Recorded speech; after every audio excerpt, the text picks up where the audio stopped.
Growing a business is kind of tricky right now. Supply chains are squeezed, tariffs and trade policies are dynamic, and cash flow, it's tighter than ever. You need clarity to come out on top. Without it, you risk falling behind. If only you could hop in the DeLorean and see the future, right?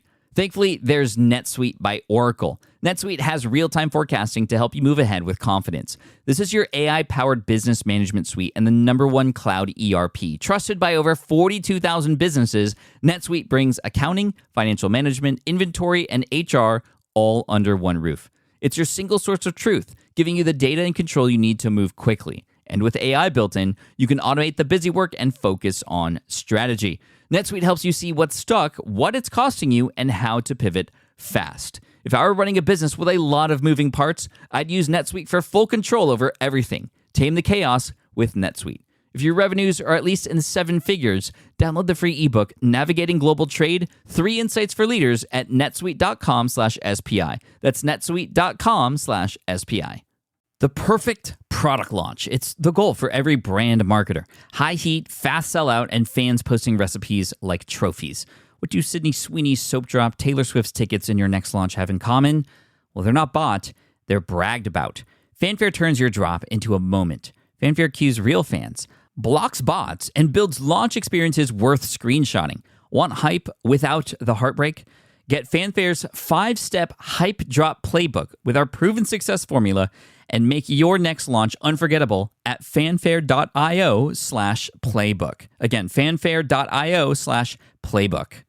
Starting a website and getting traction with it takes time. 6 months, 9 months, 1 year before you're really getting much organic traffic, and then maybe several years before you're getting measurable, substantial traffic. So buying a website that's already been established and already had a lot of that groundwork done allows you to kind of fast track your way to the front of the line, provided you don't buy a dud and you buy a good website. So yeah, buying a website is really great if you buy a good one, if you buy the right one, because you can skip the line to get started. But then there's also some risks because you're putting a lot more money down to buy a website than you would if you started it yourself. Imagine waking up and starting a brand new website, but already this website is making money. Already this website is generating traffic. Already this website might already have an email list. And I've said already a lot, but let me get to the point already. And that is purchasing websites. Now, this is something that sounds very scary, but there's a wide range of prices that you could purchase a website for that already has traffic and even is already generating an income. And we're going to talk today with Jared Bauman, who's sort of a veteran in this space. He's been doing this for quite a while. He's been an entrepreneur for over 20 years. And we're going to bring him on to talk about, in today's world, how one would approach buying a website. Whether you want to buy it to flip by adding a few things to it, doctoring it up, making it great, and then flipping it for a profit, or turning it into an investment property, a property that you can add to a portfolio that continues to generate more revenue for you over time, and it just takes a little bit of money up front to make that happen. So we're going to talk about that today with Jared Bauman. You can find him at 201creative.com, as well as we got some other websites to share with you, including a tool for checking your website for what you can do to improve its SEO ranking at the very end. So make sure to check that out as well. And Jared Bauman on Twitter. This is a super fascinating interview, and it's going to get you looking at marketplaces, I will say. And you're going to find that this might be a viable option for you if you don't want to spend the 6 months to a year or a year and a half to then build something from scratch. You could take something that has just a little bit of a need for some love and some creativity, maybe more articles, maybe just some better monetization strategies, and you can kind of fast forward your way there. So here he is, Jared Bauman. Here we go. You're listening to the Smart Passive Income Podcast, a proud member of the Entrepreneur Podcast Network, a show that's all about working hard now so you can sit back and reap the benefits later. And now your host, he still hasn't gotten the Master Sword and Tears of the Kingdom yet, Pat Flynn. Running a business means legal questions are inevitable. Is this contract or agreement solid? What can I do if a client won't pay me? Am I set up properly for taxes? Well, rather than trying to navigate all of this on your own or searching endlessly online, imagine having a law firm on your side without the high hourly rates. That's exactly what Legal Shield's small business plans offer. With Legal Shield, entrepreneurs get access to real legal support, contract reviews, collection letters, guidance on business formation, and even help handling IRS audits. Members can book consultations, upload documents through the app, and work with a provider law firm that understands small business laws in your state. You also get proactive help on tax and trademark questions so you can stay ahead of legal risks. And if a client delays payment, Legal Shield can send professional collection letters to help you recover what you're owed, all for a fraction of what traditional attorneys charge. Go to LegalShield.com/SPI or call 833-570-9980 to learn more and get big business legal support without a big business budget. That's LegalShield.com/SPI. Still using a copy-paste website? Break the template trap with Framer. Whether you're overwhelmed by traditional site builders or frustrated with cookie-cutter designs, Framer gives you the freedom to create a site that's professional, polished, and uniquely yours. Framer is the design-first, no-code website builder that lets anyone ship a production-ready site in minutes. It's free to start, allowing you to browse hundreds of pixel-perfect templates or even design something on your own on a totally blank canvas. Add bold animations like appear effects, text effects, parallax scrolling, scroll animations, looping animations, and much more in seconds. The built-in AI handles the heavy lifting, generating starter layouts, and can even translate your entire site to any language. Ready to build a site that looks hand-coded without hiring a developer? Launch your site for free at framer.com and use code SPI to get your first month of pro on the house. That's framer.com, promo code SPI. Framer.com, promo code SPI. Rules and restrictions may apply. Jared, welcome to the Smart Passive Income Podcast. Thank you so much for joining me today. Pat, it's an honor and pleasure. Thanks for having me. You know, you and I have been in contact for quite a while. I've always been sort of noticing a lot of the fun projects that you have going on. And one of the things that I know that you are into right now, which has always been around, but honestly, I feel like everything has changed. And so I'd love to get your insight on how you are buying and flipping websites. You know, it's sort of like real estate, but in the digital world. And I'm just so curious about this because there's so many questions about, how do you select one? What's your plan? How long do you keep it for? Like, how do you know if it's going to turn out or not? Let me ask you, like, why do this? Like, what's exciting about this strategy for generating income online for you? Well, there's so many ways to generate income online, and building a website is one of the more popular ones. I mean, dating back to some of the websites you've built and created and then either gone on to sell because there's marketplaces to sell them, or you can just continue to grow them and earn money from them.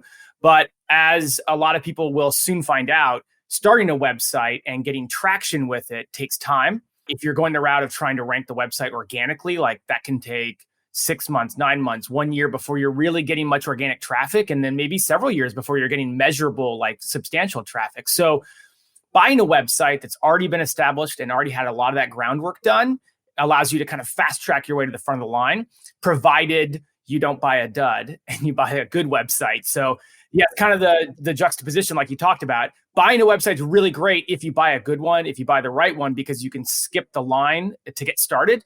But then there's also some risks because you're putting a lot more money down to buy a website than you would if you started it yourself. Right. And we'll talk about what to look out for and what might make sense for a person and how much a person may need to invest and all that kind of stuff. Is buying and flipping websites the only way you've generated income online, or kind of tell me a little bit about your backstory for people listening? Yeah, no. I've been an entrepreneur for 20 years now and kind of carved out over the years a bit of a niche in just online marketing. That's how I grew previous companies. A couple years ago, I think 4 years ago, actually, I should stop saying a couple. 4 years ago, started an online marketing agency called 201 Creative.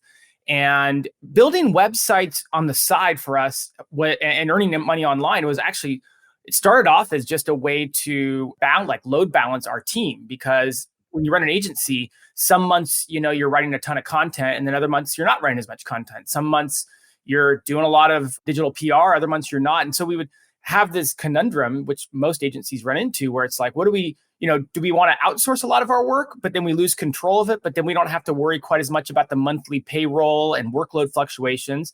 We wanted to really control the process better, which meant having our own team members. But that meant some months, clients come, clients go, different work orders come in.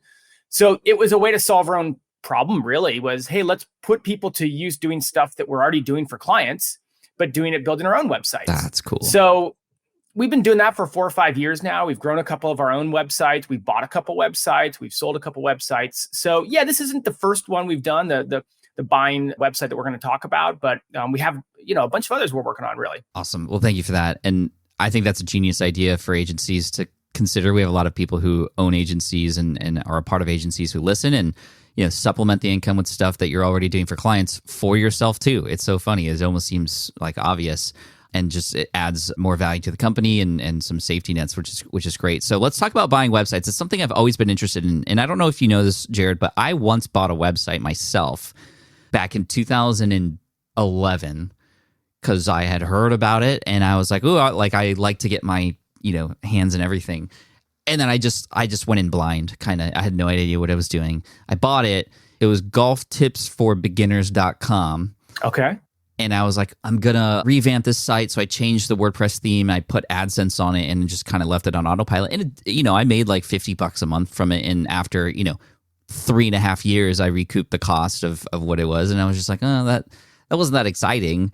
What did I do wrong? Like, what's the biggest mistakes that people make when they get into this kind of thing? Because it sounds super awesome I could buy a website, could do a few things and then resell it for more. Like that sounds great, but I tried it and it just, I don't know, I did it wrong, I guess. Well, there's a lot of ways to do it.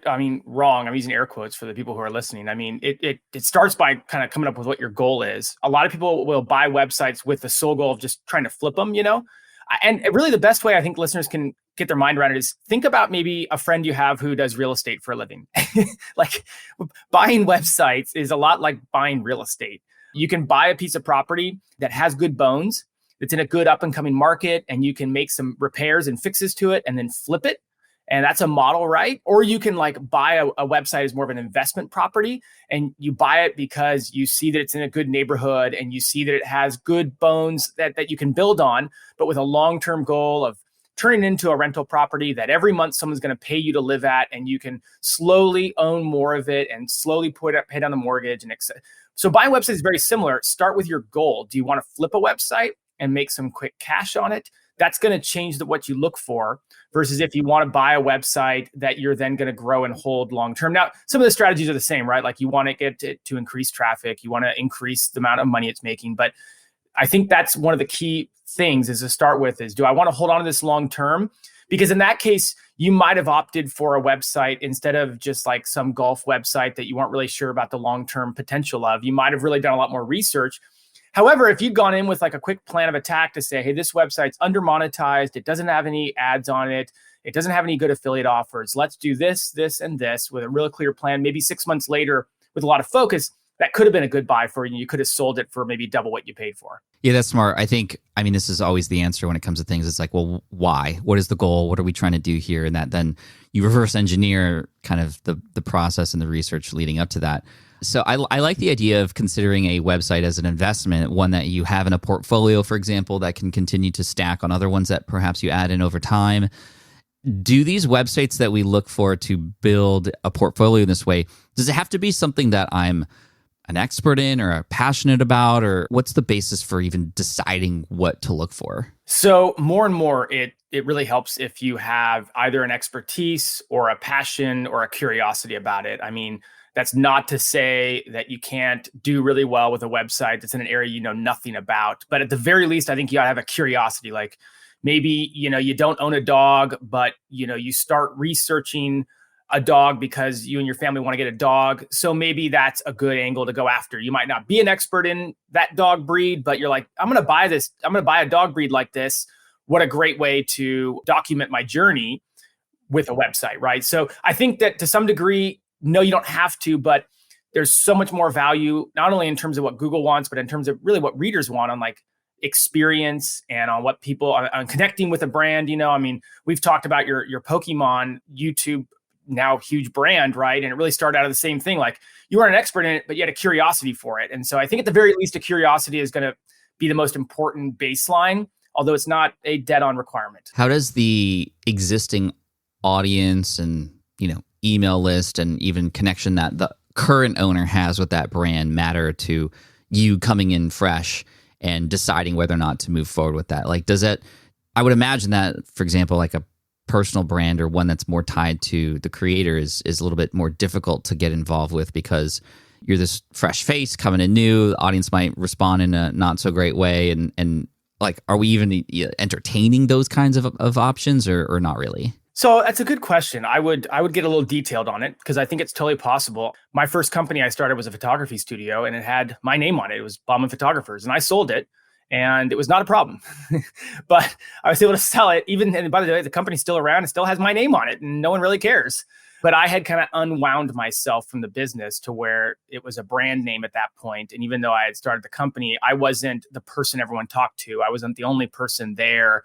And so unwinding that and making it so that the brand wasn't just tied up around me made it a lot easier for the new owner, right? So on the same token, like, how do you determine if that's the case? Well, I mean, one tip would be to fire up Google Analytics. And if they're getting a lot of traffic from organic searches, that means that it's not people like directly searching for the person's name. If they're not getting a lot of direct traffic, if they're getting a lot of social media traffic, look into what type of social media traffic. Is it from their own Facebook group where they're like a driving force? Or is it the fact that, the topics that they talk about are getting pinned a lot in interest? So you can kind of start to separate how valuable the person's brand is from the website's brand itself. That's really smart. I like that. Now, in order to get access to their analytics, you'd have to, have a conversation with them at least and kind of get in contact, right? You can't find out necessarily all that information before you reach out and determine whether or not it's of interest to you, right? It's part and parcel that you get access to things like analytics and financial data when you're a serious buyer. So typically it'll be like, I'm interested in this, whether it's a private deal that you just kind of work together on, or whether it's more of a public like marketplace deal. And then once they've vetted you as kind of a viable person to potentially buy it, it's really commonplace to get access to all those details you need to make a decision. How do I not get scammed in this situation? Like if somebody's like, yeah, I'm making this much money, it's like they can make up any numbers. And how do we verify that? Is there a way to make sure before we put our money into something like that? So there's no really like official way, it's not like requesting tax documents from the government or something like that. I mean, I'll just tell you the most common ways people do it. I'm not sure that they're the best ways, and they're certainly not bulletproof, but like to verify Amazon affiliate income, most people will make you take a video of you actually browsing around and showing and navigating through the different reports in your Amazon accounts just to verify that like screenshots aren't being fabricated or something like that. Yeah, that's actually pretty smart. So, like stuff like that is kind of the level that you typically will want to go with. I mean, this is a bigger topic, but when I bought my first website, it was from a marketplace. I've bought a couple websites from marketplaces. I haven't bought a website from a marketplace in a couple of years now, because as I've become more involved in the community, you kind of start to find opportunities with private deals or just start to work on those yourself. And so there can be a little bit of a different level of trust once you've already established a little bit of a relationship with someone. Obviously, that makes sense. But there's lots of ways to still do a pretty darn good job of verifying that it's accurate.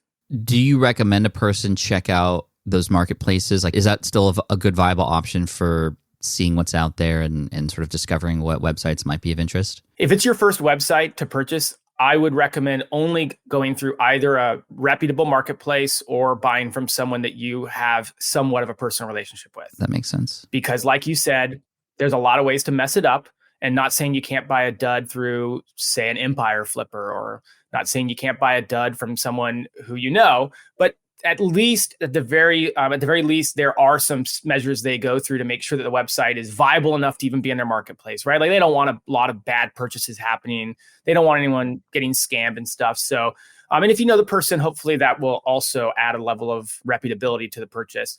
Then once you get, once you've done a few and you've learned some lessons on what to look for and stuff, then you can kind of start to maybe go off a little bit on your own. I was lucky because we audit a ton of websites at my agency.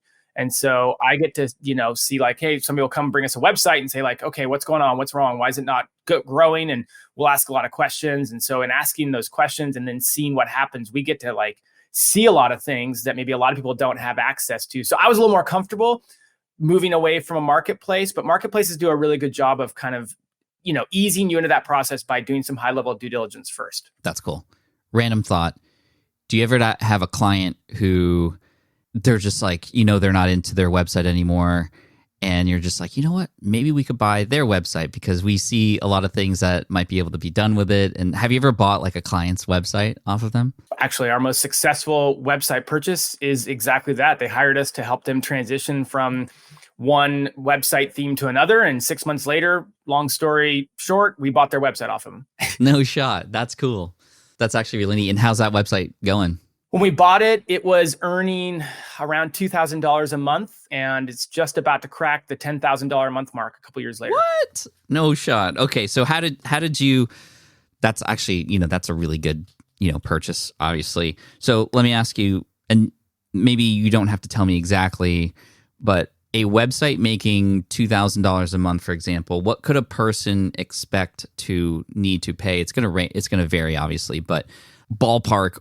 What would I have to throw down in order to then receive a website that would, be generating already, that amount of money? Yeah, good question. It's really easy math. The typical ranges right now are between 30 to 40x of a monthly profit number. There's a couple different factors there. It was higher last year because the economy was doing better. So more people were trying to buy websites. More people had access to cheap capital last year when interest rates were still low. So this year, multiples are a little bit lower because of the recession, because of capital being more expensive.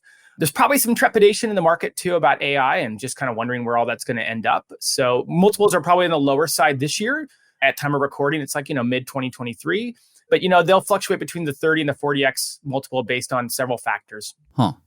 So now, saying that almost makes me believe like, wow, okay, now might be a decent time to get in on something like this, right? If the multiples are lower, that's for the buyer at least. Yeah, bingo. That's what I was going to actually say is if you're confident about, say the niche you're entering and, your ability to kind of take this project that you're looking at, the specific one, and you have, and I always recommend like have multiple ways to win.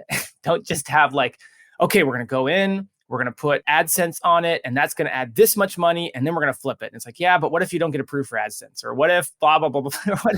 Like have multiple ways you're going to win, have a couple ways that you could see this being a really good purchase. But if you feel confident about that, yeah, it's a really good time to buy because multiples are a lot lower than they were at this time last year. I like that. So the equivalent would be like 2x annual revenue or 2.5 times annual revenue, which is the terms that I'm more familiar with, which is annual. That's like in the software space. I don't know why we refer to it monthly.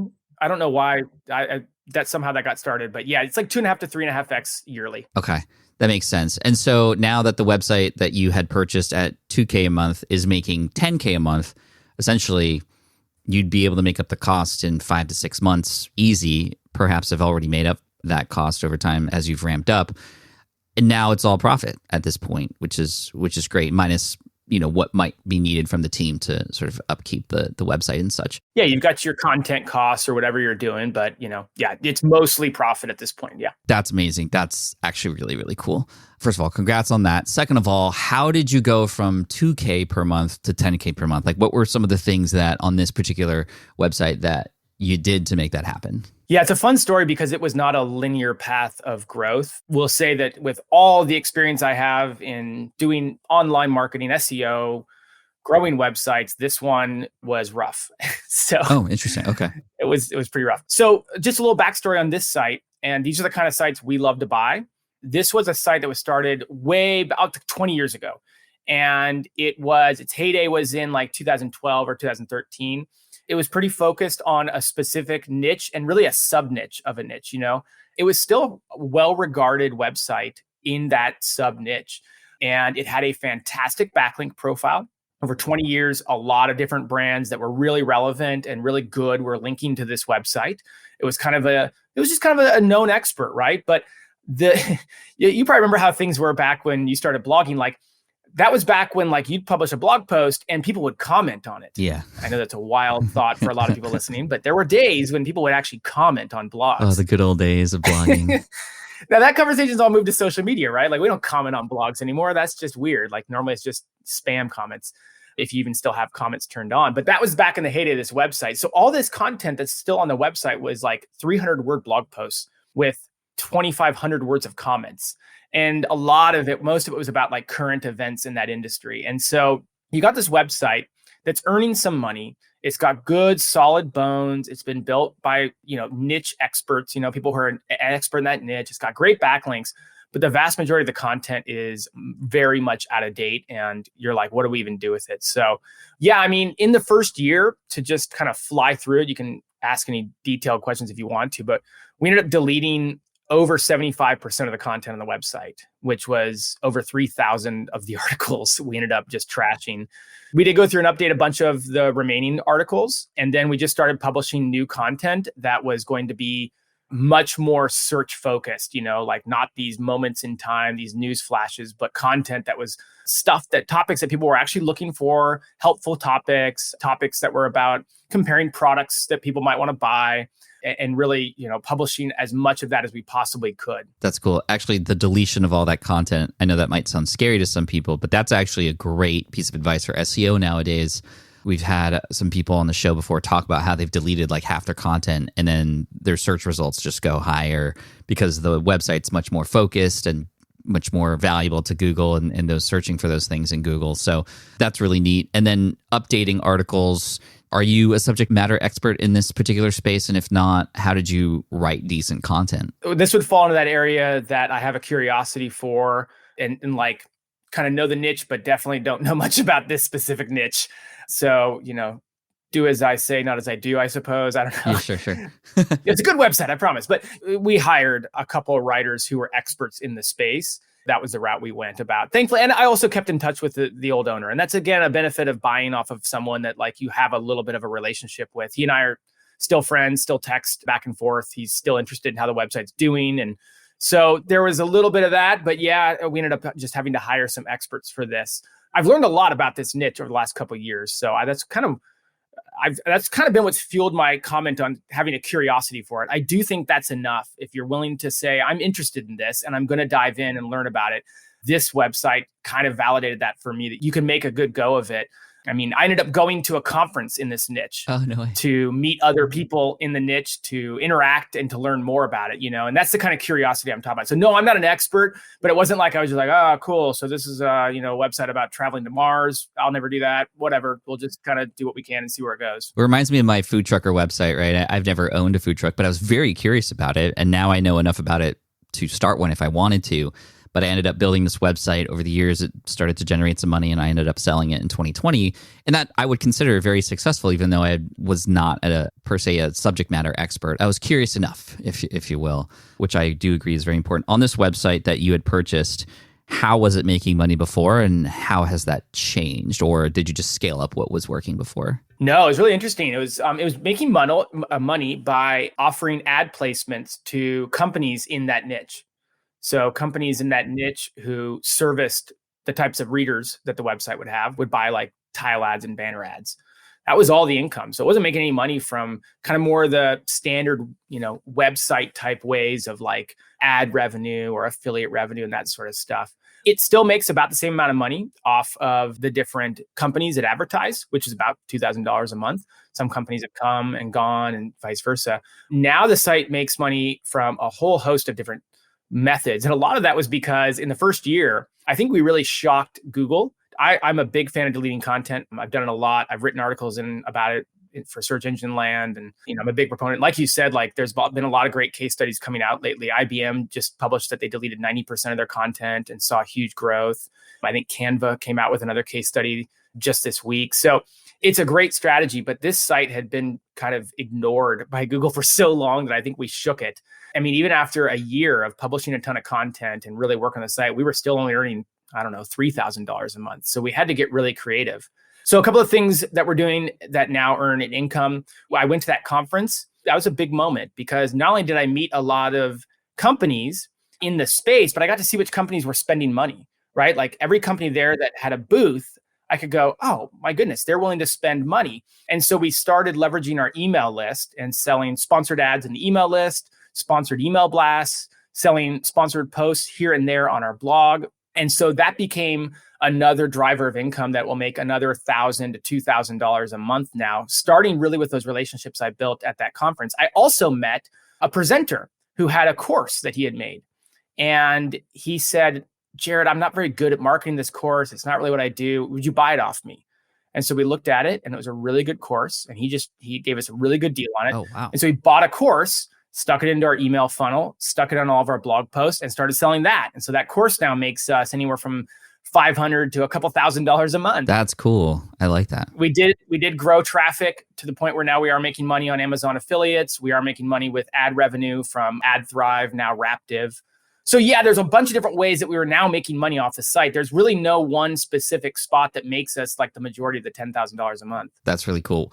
I love the idea of just like buying somebody else's course and injecting it into your own brand. And, obviously you did due diligence there as well. And you met this person and you went through the course and so it was great. So that's wonderful.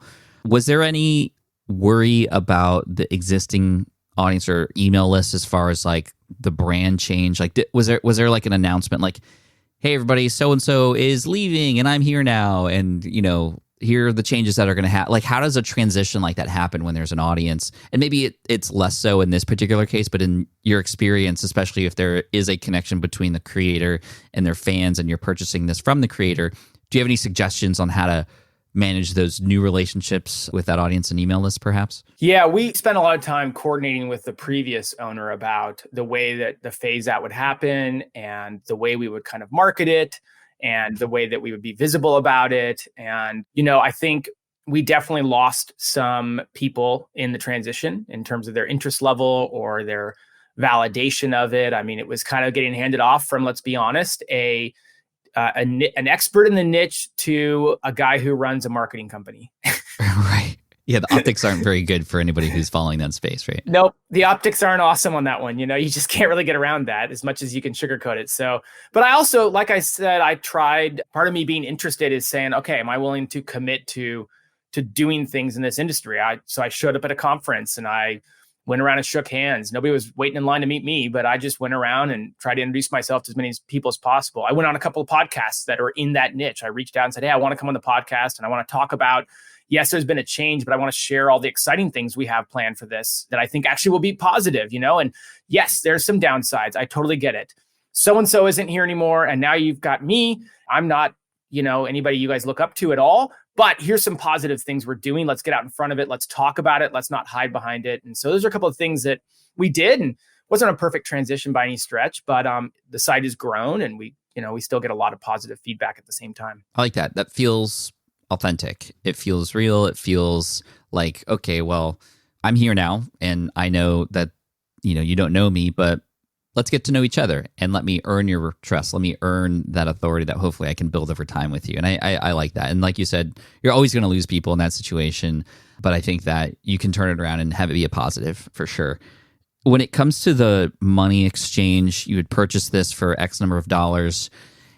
Is that a lump sum up front, or is there like a way you can coordinate like a payment plan over time? Like what are the ways you can manage the finances around the purchase of a website? And also, again, how do you protect yourself? Do you have to get a third party escrow involved? Like how does that technically work? Because I think at this point people are going to be very curious. And I love the idea of, hey, like I could fast forward my way to a website that has traffic already. I don't have to like wait a year for that to happen. If it happens, I can actually have that now for money that, okay, it's money that maybe I wouldn't have to spend, but I also now have this time that I've been able to buy as well to get to this point. So anyway, to the question, financing and money exchange, like what's typical, what can we do, and how do we protect ourselves? Great question. Yeah, let's roll up our sleeves here. Okay, so the vast majority of purchases that are going to be sub 500,000, I would say, typically, if you go to a marketplace and if you just talk with any person one-on-one, they're probably going to want all, if not the vast majority of that right up front. Okay. Deals above that can start to have earnouts, but they're typically pretty small. Like maybe 20% of the total purchase price will be an earnout. What does earnout mean for those listening? Yeah, sure. So maybe you'll put 80% down. Let's say you're buying a website for $1 million. You'll put 800,000 down, and then 10% will be due in 9 months, and another 10% will be due in 18 months. Got it. Okay.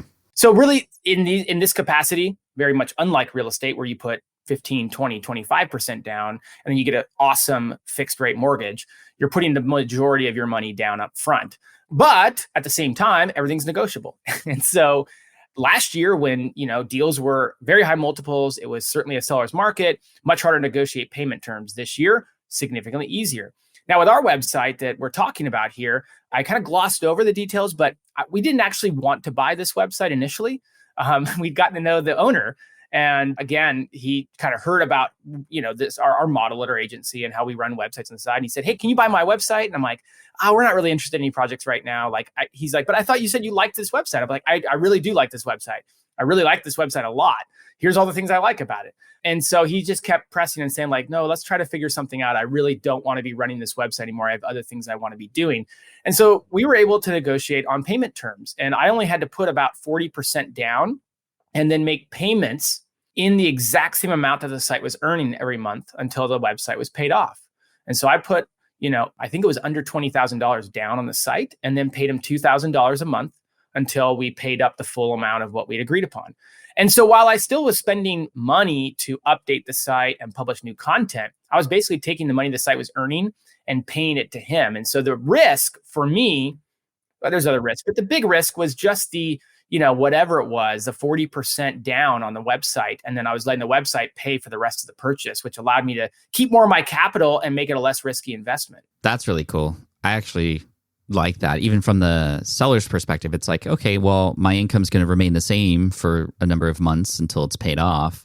And during that time, I can figure the next thing out, and I don't have to worry about, maybe having a larger lump sum, but then, wasting it or anyway, I just love that model. Is that kind of uncommon in the space? Like, cause I think that's sort of a nice way for a person to do this without having to spend as much money up front if they're now curious about this. So this type of model is how I've sold every one of my businesses so far. And I think that it's probably uncommon, but only because people don't talk about it. They don't pitch it. A deal is up to whatever is best between those two parties. And, figure out what's best for you. For this person, it was advantageous for them because it made the deal possible. But also to what he said was, "Hey, this is actually really good for me from a tax standpoint." And I didn't get into all the reasons why, but he was able to spread out his earnings. It kind of made sense and stuff. So I think it's really up to the two people sitting down and just being honest and open as much as possible about what kind of deal makes the most amount of sense. I've known people who would never want to sell their website on terms because, they don't know if that person's going to be around to pay them and stuff. So it just really comes down to what the two of you can work out. But this deal wouldn't have happened if we hadn't gotten some sort of terms, because I just wasn't willing to spend the multiple times a monthly in that moment. And for him, he's like, "Well, I got a guy who I know will take good care of this website. He understands it because he's been working on it the last 6 months. I'm not in this space. I don't know how to find more buyers. So let's work together on it." And we came to a good agreement. That's awesome. Did you have to get attorneys involved to go through the fine print and kind of just work with their people to kind of come up with something in a contract? And is that kind of how this goes down, or is it formally, how does this actually happen? Let's see. I don't think we had to get any attorneys involved. I think I bought a template for buying a digital asset, and then we just tweaked it a bit and made sure we were both comfortable with it and made sure that the payment terms were like super spelled out. That part was really important. I might have had an attorney look at that and review it. I'm not even sure. It definitely wasn't a big deal. We did sign paperwork, and I do encourage everyone to sign paperwork, but I don't think you need to get $1,000 worth of attorneys involved for stuff like this, unless you're buying a really big deal. At that point, you want to make sure that your T's are crossed and I's are dotted and all that. For sure. Jared, this has been super interesting and super inspiring. I'm curious to go to different marketplaces now and see what's available there. What are your recommended marketplaces for those starting out to just, even just search around and explore? Yeah. So I have personally bought and sold with Motion Invest and with Empire Flippers. I know the founder of FE International, and while I haven't done a deal there, I have a lot of friends who have, and they've also had good experiences. Motion Invest is the spot to go for really entry-level websites, probably selling for maybe $10,000, $20,000 a month. They don't do as good of a job of due diligence, though. So just going to be fair, full warning, I don't even know if they do any due diligence, to be honest. Empire Flippers going to be deals maybe minimum of $50,000. But Empire does a lot more due diligence. And I know that for a fact because I've sold a website through Empire Flippers and stuff. So, and then FE International, probably better for some of those bigger deals, $200,000-$300,000 and above. And from talking to the owner and the people I know who've sold there, they also do a really high level of due diligence. Sorry, I'm just on Empire Flippers now looking through. This is super interesting. It's telling me what the price is, monthly profit, monthly revenue. And they sell all sorts of businesses, like SaaS businesses and e-com businesses, FBA businesses. So while I spend my time in the content website space, like that's what my agency does mostly, is content and local service businesses and large scale businesses like SaaS businesses. There's a ton of e-com and FBA stuff on like Empire. Yeah, I'm looking at that. It tells me the main monetization methods that are being used, from display advertising to Amazon FBA service for this one, display advertising, e-commerce, subscription box in the jewelry, religion, and spirituality space. I could buy. It's a $13 million business. This is crazy. This is wild. As we finish up here, Jared, again, thank you so much for this. It's been super fun. What might be one or two pieces of advice you have for people who are just like getting their toes dipped into the water here, so that, just how do we make sure we don't make big mistakes while doing this? What advice from your perspective, now that you're sort of a veteran in this, would you have for us beginners?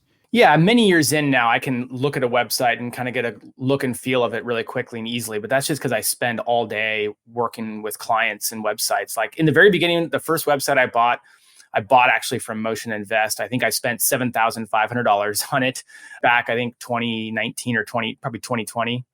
I don't know. I should have looked it up before I came. But I went into that with a ultra serious list of requirements for what I wanted to buy.